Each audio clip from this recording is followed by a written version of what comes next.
নমস্কার বন্ধুরা, all in one চ্যানেলে আপনাদের সবাইকে স্বাগত জানাই। আশা করি সবাই ভালো আছেন, সুস্থ আছেন। আমিও ভালো আছি। আমি ডিমের আজকে একটা অন্য ধরনেরই রেসিপি নিয়ে হাজির হয়েছি। ডিম পছন্দ করে না এমন মানুষ খুব কমই আছে, বাচ্চা বড় সবাই পছন্দ করে। তবে ডিমের একই রেসিপি না খেয়ে একটু ভিন্ন ধরনের যদি রেসিপি করা যায় তাহলে খুব ভালো হয়। আর এই রেসিপিটি খুব চটপট হয়ে যায়। তার জন্য আমার লাগবে টমেটো ও পেঁয়াজ। আর পেঁয়াজটা আমি মাঝারি সাইজের 3টে নিয়েছি, একটা বড় টমেটো নিয়েছি। টমেটোটা একটু বড়ই নেবেন। টমেটোটা আমি প্রথমে ছোট্ট ছোট্ট করে একদম কিমার মতো করে নিচ্ছি।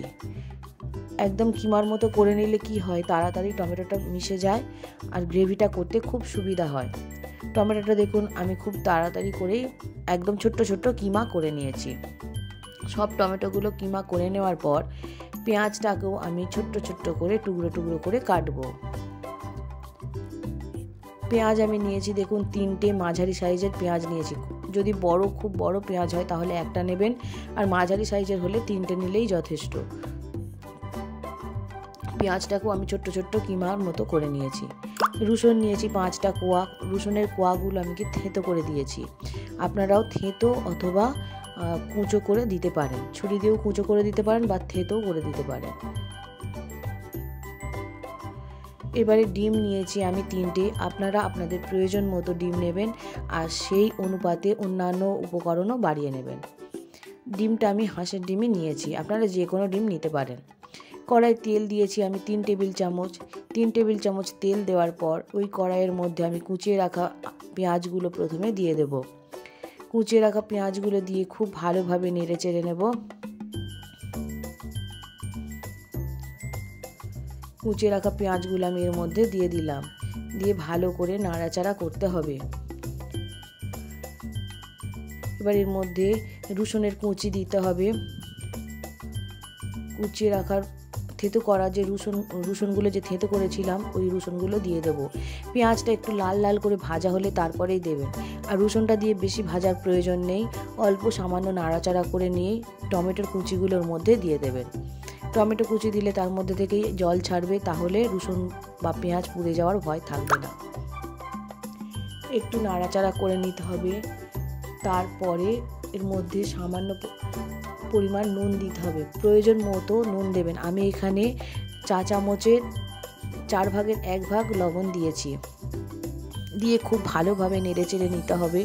লবণটা দিয়ে দিলে পেঁয়াজ ও টমেটো খুব তাড়াতাড়ি গলে যাবে, রান্নাটা তাহলে করতে সুবিধা হবে।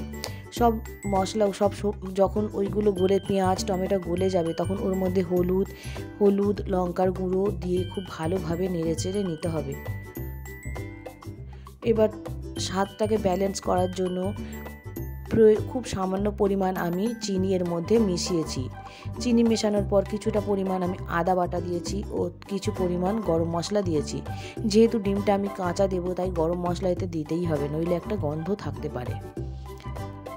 সবগুলো দিয়ে মশলাগুলো খুব ভালোভাবে কষে নিয়ে পরিমাণ মতো জল দেব। খুব বেশি আমি জল দেব না, কারণ এই তরকারিটা একদম গ্রেভি হবে, খুব বেশি ঝোল হবে না। এবারে ওদিকে জলটা দেওয়ার পর যখন ফুটতে থাকবে তখন একটা বাটিতে ডিমটা ভেঙে তাতে অল্প একটু নুন দিয়ে আমি এবার তরকারির মধ্যে কাঁচা ডিমগুলো দিতে থাকবো। এক এক করে 3টে ডিমই আমি দিয়ে দেবো। আর প্রত্যেকটাই ভেঙে যখন বাটিতে রাখবো তার উপরে সামান্য করে নুন আমি ছড়িয়ে দেব। কাঁচা ডিমগুলো দেওয়ার পর একটা প্লেট দিয়ে ঢাকা দিয়ে রাখবো। ঢাকা দিয়ে 7 থেকে 8 মিনিট অপেক্ষা করব। 7-8 মিনিট পর যখন ঢাকা খুলবো দেখুন ডিমগুলো কি দারুণ দেখতে হয়েছে আর শক্ত হয়ে গেছে। 7 থেকে 8 মিনিট অপেক্ষা করবেন, সঙ্গে সঙ্গে নাড়ানাড়ি করার দরকার নেই। 7-8 মিনিট পরে দেখুন ঠিক এই রকম দেখতে সুন্দর হবে।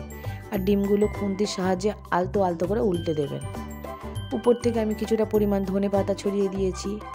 দেখুন ডিমের রসা রেডি, খুব তাড়াতাড়ি ঝটপট হয়ে যাবে আর খেতেও হবে দুর্দান্ত। আপনারা যদি মনে করেন বাড়িতে এই রেসিপিটি অবশ্যই ট্রাই করতে পারেন। খুব ঝটপট রান্নাটা হয়ে যায়, খুব বেশি সময় একদমই লাগে না। ভিডিওটা যদি ভালো লেগে থাকে তাহলে অবশ্যই একটা লাইক করে দিতে পারেন। দেখুন রেসিপিটি পুরো রেডি হয়ে গেছে। এটা গরম ভাতের সঙ্গে, রুটি বা পরোটা যা কিছুর সঙ্গে আপনারা খেতে পারেন। দারুণ খেতে হয়, বাচ্চা বড় সবার পছন্দ হবে।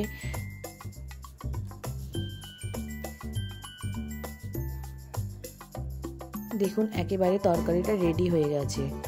সবাই ভালো থাকবেন, সুস্থ থাকবেন, দেখা হবে পরের একটা ভিডিওতে।